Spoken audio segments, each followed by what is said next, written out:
오늘 오전 11시쯤 한화 에어로스페이스 대전 사업장에서 로켓 추진체에 들어가는 공구를 세척하던 중 폭발과 함께 불이 났습니다. 네, 이 사고로 5명이 숨지고 2명이 다쳤는데요. 현장에 나가 있는 취재기자 연결합니다. 오승훈 기자.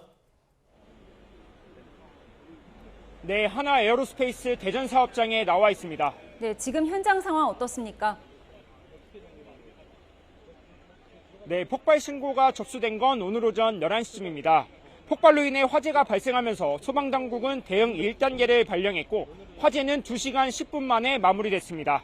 사고가 난 장소는 한화 에어로스페이스 대전 사업장 안에 있는 56동 세척실입니다. 이번 폭발로 인해서 내부에는 모두 7명의 작업자가 있었지만 5명이 숨지고 2명이 다쳤습니다. 사망자는 50대 2명, 30대 1명, 20대 2명입니다. 부상자 1명은 전신에 화상을 입고 중환자실에서 치료를 받고 있고 나머지 1명은 목 부위에 가벼운 화상을 입어 치료를 받은 뒤 귀가한 것으로 알려졌습니다. 한화 에어로스페이스 관계자는 브리핑을 통해 로켓 추진체에 들어가는 공구에 묻어있는 화약 약품을 세척하던 중 원인을 알 수 없는 이유로 폭발이 난 것으로 보인다고 말했습니다. 이 관계자는 화약 약품이 물에 닿으면 폭발성이 사라진다고 말을 했지만 화재가 난 원인에 대해서는 추가 조사가 필요하다고 덧붙이기도 했습니다. 이 사업장에서는 지난 2018년과 2019년에도 폭발 사고가 나 사상자가 나오기도 했습니다. 경찰과 소방당국은 공장 관계자 등을 토대로 공장 폭발 사고 원인을 조사하고 있다고 밝혔습니다. 지금까지 한화 에어로스페이스 대전 사업장에서 YTN 오승훈입니다. 대전 한화 에어로스페이스 폭발 사고 당시 마치 포탄이 터지는 듯한 굉음이 들렸다는 제보가 YTN에 잇따랐습니다. 사고 지점으로부터 수킬로미터 떨어진 곳까지 소리가 들릴 정도로 위력이 상당했던 것으로 보입니다. 배민혁 기자입니다. 산등성 위로 시커먼 연기가 끊임없이 뿜어져 나옵니다. 한화 에어로스페이스 대전 공장에서 발생한 폭발 사고로 불이 난 겁니다.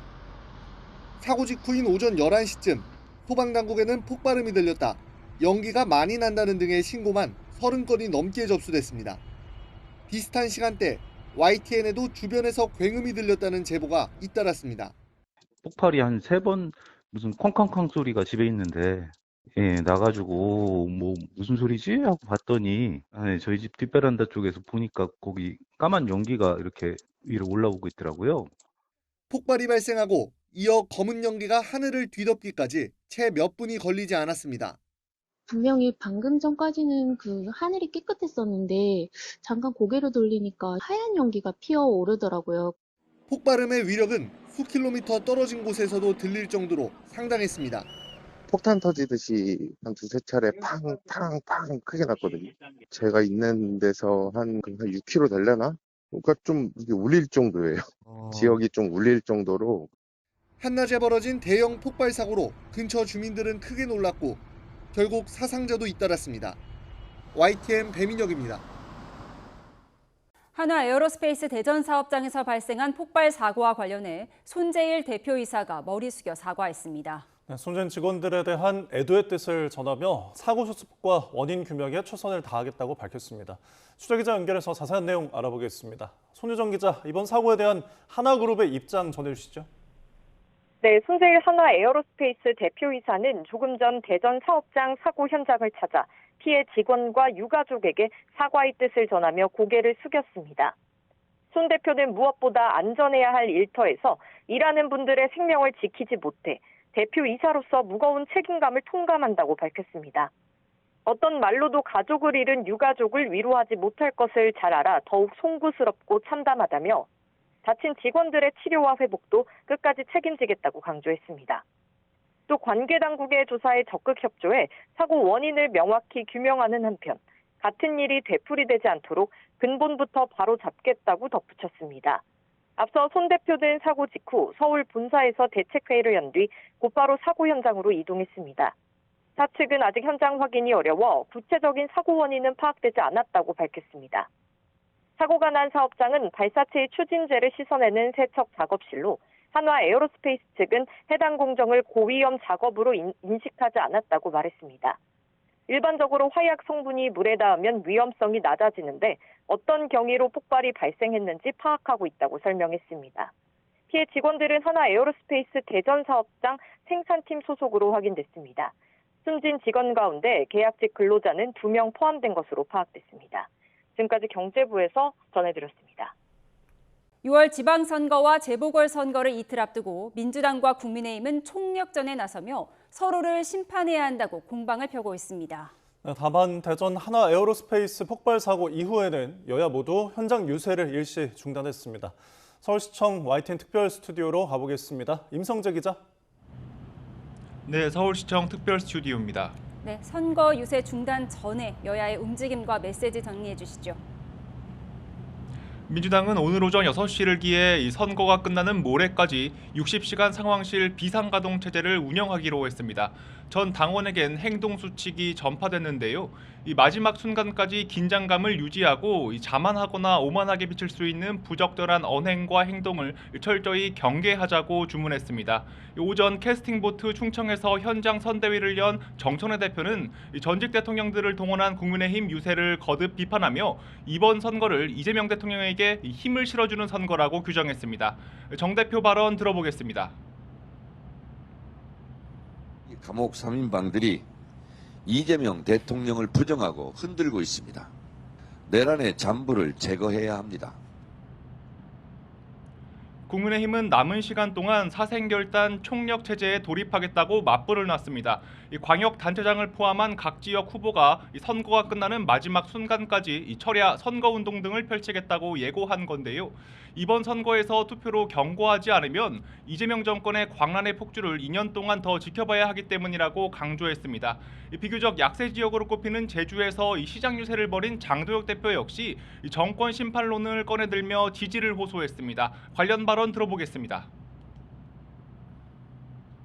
6월 3일 지나서 재판 취소, 세금 폭탄, 개헌, 연임 이런 것들은 저는 불보듯 뻔하다고 생각합니다.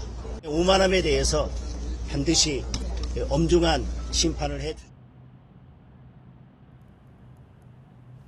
네, 이렇게 선거 유세를 벌이던 여야 대표, 대전 폭발 사고 소식에 유세를 중단했죠. 네, 민주당 정청래 대표는 한화 에어로스페이스 대전 공장에서 이 폭발 사고가 발생하자 전국의 모든 유세를 중단시켰습니다. 충북 괴산을 방문한 자리에서 관련 소식을 접하곤 이런 일이 다시는 발생하지 않도록 필요한 조치가 있다면 최선을 다하겠다고 밝혔습니다.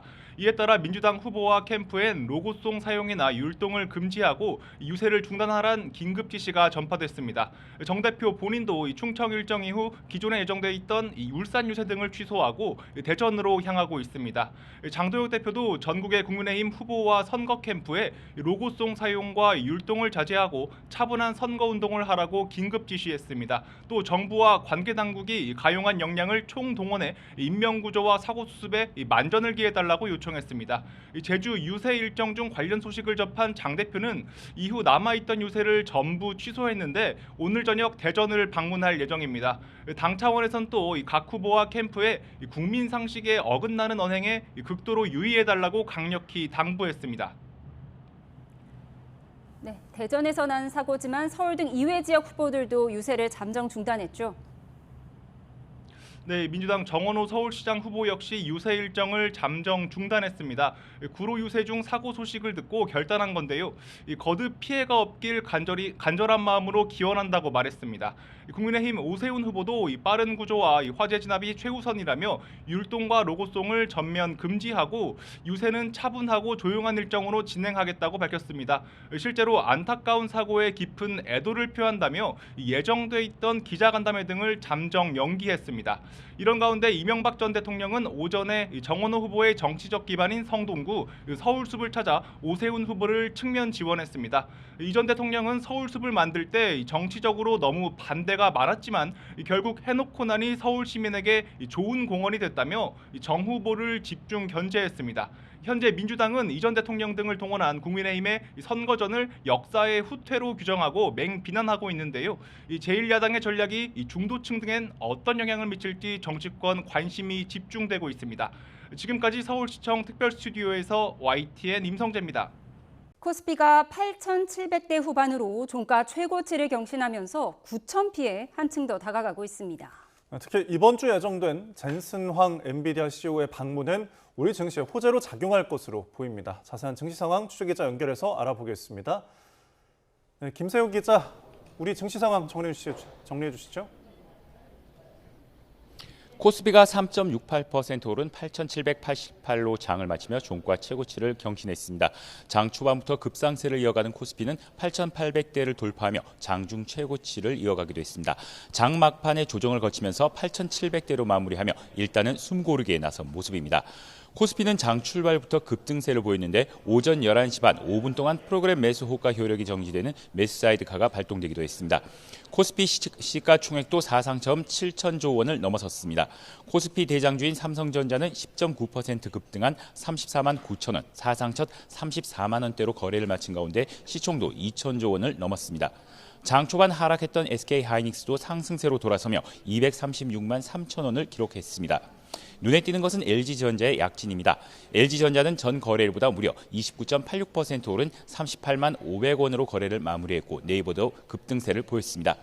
엔비디아의 젠슨 황 CEO가 우리나라를 방문해 구광모 LG그룹 회장과 회동할 것으로 알려진 것이 호재로 작용한 것으로 보입니다. 황 CEO는 또 정의선 현대차그룹 회장, 최태원 SK그룹 회장, 이혜진 네이버 의장 등과도 만날 예정인 것으로도 전해졌습니다. 황 CEO가 이번 방안에서 어떤 움직임을 보이느냐에 따라 관련주들도 민감하게 반응할 것으로 예상됩니다. 현재 기관과 개인은 순매수를, 외국인은 순매도를 보였습니다. 하지만 코스닥은 2.3% 내린 1,050으로 장을 마쳤습니다. 원달러 환율은 3.6원 내린 1,504.4원으로 거래를 마무리했습니다. 지금까지 하나은행 딜림드룸에서 YTN 김세호입니다.